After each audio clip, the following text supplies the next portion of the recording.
If you watch part 1 of this video, then you may know that the scientific theory regarding the making of the tornadoes is that the tornadoes are a natural phenomenon accompanied by some unusual weather events. And our theory is that the tornadoes are the effects that we see of the work of the artificial environment or system that we briefly mentioned in the first part of this video. With this in mind, let us analyze a tornado at work. Here we have this tornado leaving the nest of the supercell storm that created it and is heading towards the ground. Notice the contrail and all the effects surrounding this tornado consistent with an object traveling through the atmosphere.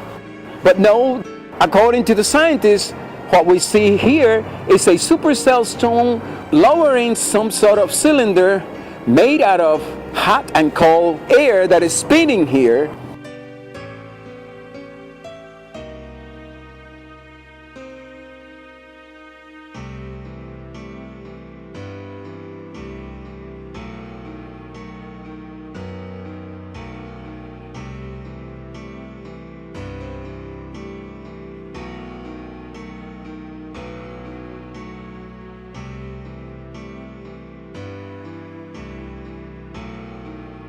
Okay, so we have that the tornado has touched the ground and begin its destructive path.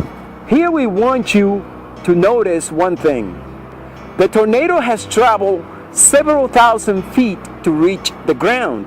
So between the top and the bottom of the tornado, there is a large bridge of energy. And so, since the tornado has left the nest that created it, then the tornado should be dying now. Because when a tornado reaches the ground, since the tornado, it is no longer surrounded by the forces that generated the power to create it, the tornado has no resources to grow stronger and healthier, which is what it does. The key word here is generated the power. And the question that we're asking is, where is the tornado drawing the energy from to sustain the power to operate on the ground? And the key word here is sustaining the power.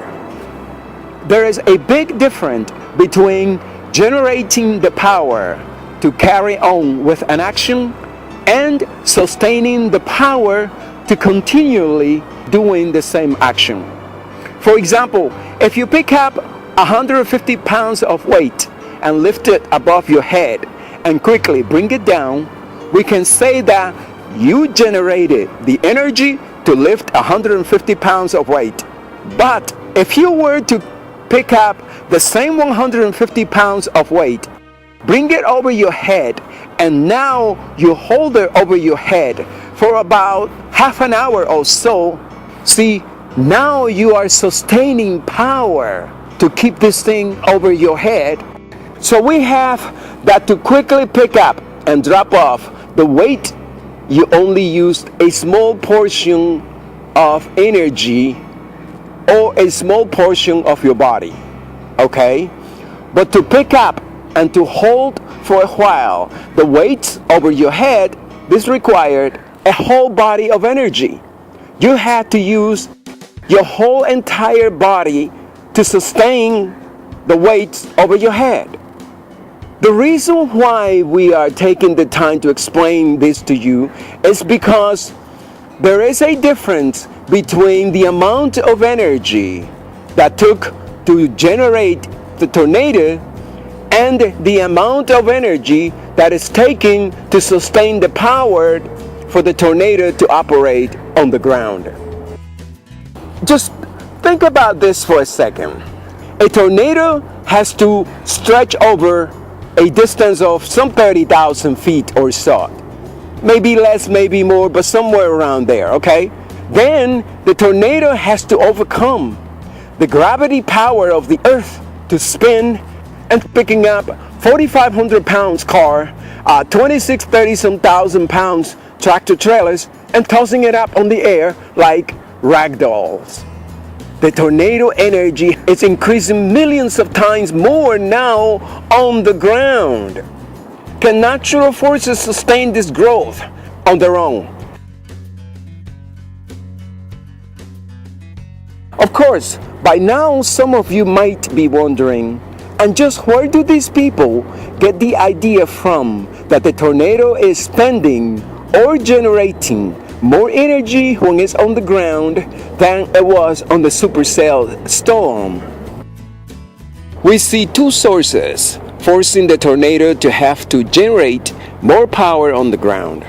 A, we have the massive bridge of energy that the tornado is building to reach the ground, and B, the power to pick up and destroy large objects on the ground. For example, now X amount of extra energy has to be spent to maintain this bridge and to keep it in operation. But to control this energy bridge, we think this is where the tornado may be spending a whole lot of extra energy. How so? To help you to understand what we are saying, let us use this brief example. Let's say that you are holding a ball in your hands and you need to make this ball spin and you need to make a move. Since the ball it is resting in your hands, you spend very little energy making this ball spin and move around. But what if we were to place the same ball at the end of a 100-foot long rope?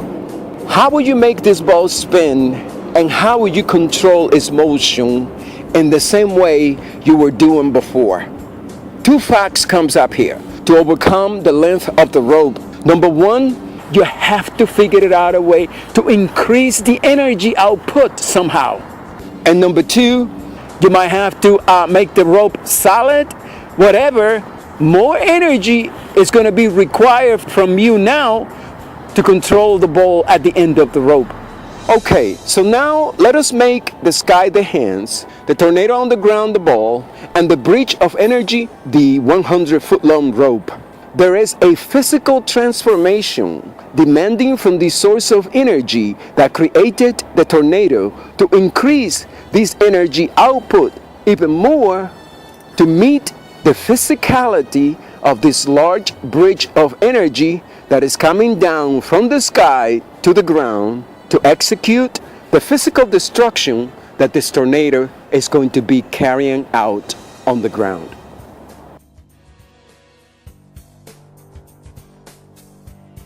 The force to spin and the force to move forward cannot be combined by an object resting on the ground on a single motion, because the spinning force momentum is to remain stationary on its axis on the ground, whereas the momentum of the force to move forward, it is to constantly change its axis while resting on the ground. For example, try this experiment at home. Somewhere in your house, start spinning, and now as you are spinning, try to move forward on your own on a straight line. It is a fact that a spinning object cannot move forward on a straight line on its own unless it is acted upon by an outside force.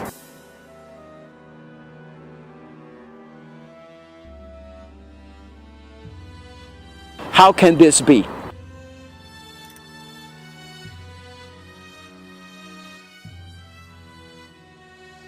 Take a look. The axis of the tornado in this image is to the right, but the column of air is to the left. Now a bending is taking place, and this is not possible for natural forces to be doing this, because the natural forces do not have the physical properties required to overcome the bending to keep on spinning the bottom part of the tornado. This is not possible, and yet this is happening.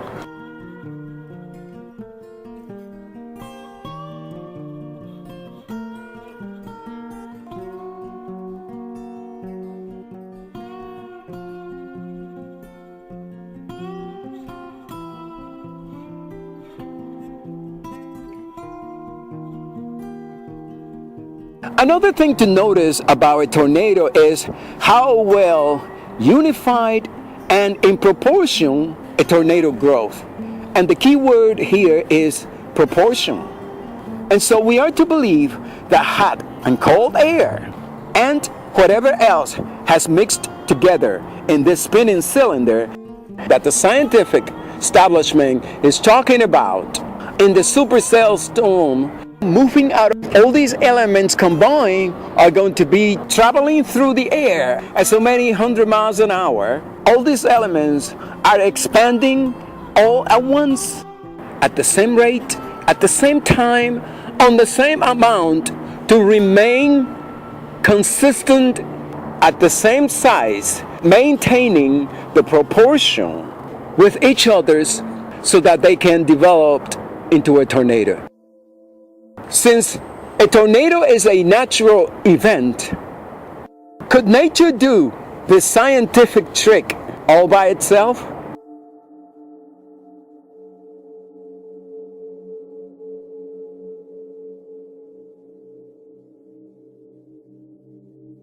And something very fantastic happens next. We're going to let you watch it to see if you catch it.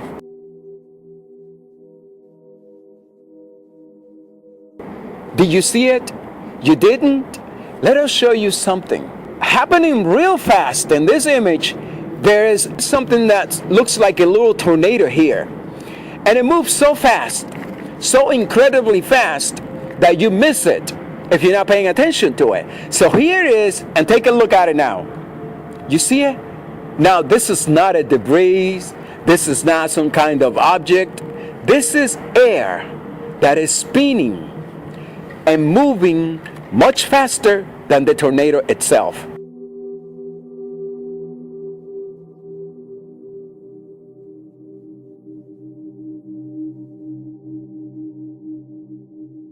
As it comes in contact with the ground and begin to destroy objects and picks up objects around, how is this vacuum holding together? At times the tornado looks like a vacuum cleaner operating on reverse. In other words, instead of sucking everything in, it's throwing everything out of its way. So how is this vacuum holding together to generate the power to do all these things? Hot and cold air, a supercell cylinder that was created somewhere up in the heavens, is doing this now on the ground.